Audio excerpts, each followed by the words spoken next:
ഇതാണ് എൻ്റെ അച്ചിച്ചൻ, പേര് ഭരതൻ. ഞാൻ അച്ചിച്ചനോട് കുറച്ച് ചോദ്യങ്ങൾ ചോദിക്കാൻ പോവുകയാണ്.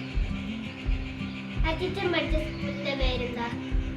അച്ചിച്ചൻ പഠിച്ച സ്കൂളിന്റെ പേര് Parambil Bazar LP school, Mappila school. അന്ന് വണ്ടികളൊക്കെ ഉണ്ടായിരുന്നു? അന്ന് വണ്ടിയൊന്നുമില്ല, അത് നടന്നിട്ടാവില്ല. വീടിന്റെ പേരെന്താ? ചന്ദ്രശേഖരൻ.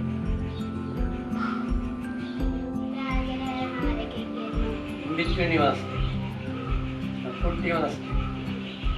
ഒരു സ്കൂളിന്റെ മാനേജർ ഉണ്ടായിരുന്നു, മല്ലാപ്പള എന്ന് പറഞ്ഞു.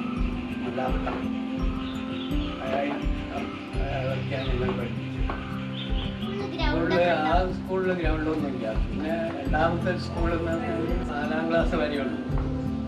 അതിൽ നിന്ന് പിന്നെ 5ാം ക്ലാസ്സിലേക്ക് ഞങ്ങൾ ഇവിടെ അബ്ദുൾ റഹ്മാൻ മെമ്മോറിയൽ ഹൈസ്കൂളിലാണ് പഠിച്ചത്. LP school, UP school.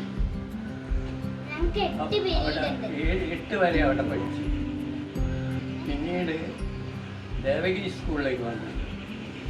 അവിടെ നിന്ന് 9ഉം 10ഉം അവിടെ നിന്ന് പഠിച്ചു. Devagiri saviour high school. അന്ന് 8 പീരിയഡൊക്കെ ഉണ്ട്.